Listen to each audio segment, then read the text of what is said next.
आज मेरी तबीयत ठीक नहीं है, हम कल बात करेंगे। मैंने हाँ बोला और फोन रख के सो गया। रात के 2 बजे अचानक से मेरी आंख खुली। ना जाने कैसे उसका नंबर मिला दिया। उसका नंबर दूसरी लाइन पर मसरूफ था। 5 मिनट बाद मुझे वापस कॉल आई।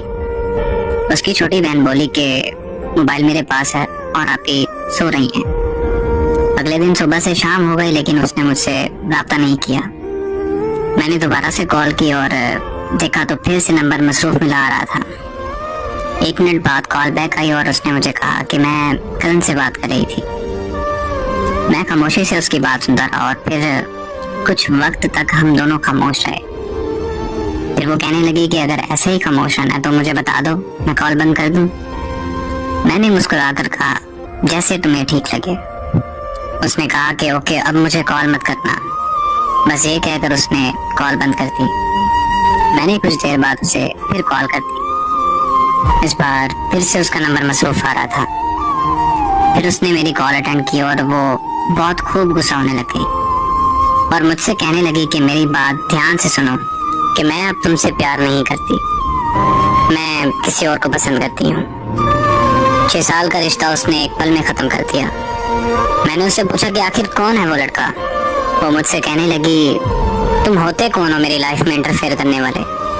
मैंने उससे कहा कि यार मैं तुमसे प्यार करता हूँ, तुम मुझे भूल गई। इतने में उसको किसी और की कॉल आई और उसने मेरी कॉल कट किए बगैर उसकी कॉल रिसीव कर ली।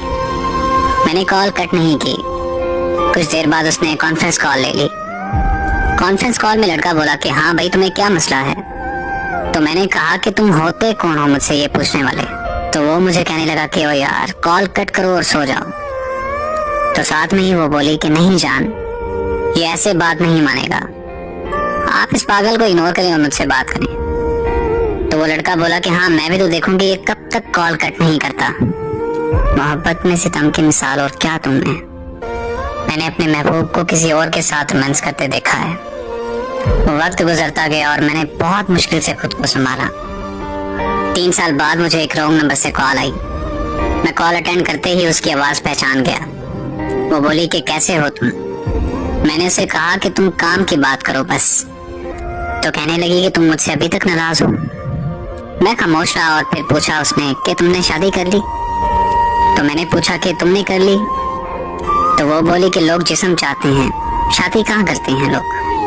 बात यह है कि जिससे आप मोहब्बत करते हैं उससे कभी मोहब्बत खत्म नहीं होती, लेकिन इस तरह करने से आपकी जिंदगी में उस शख्स का वजूद चला जाता है। और जिंदगी में मोहब्बत होती है लेकिन उस मोहब्बत का मतलब एक शख्स से वफा करना होता है। और खुदारा मेरी उन लोगों से गुजारिश है कि जिस्मों से खेलकर मोहब्बत के नाम को बदनाम मत कीजिए।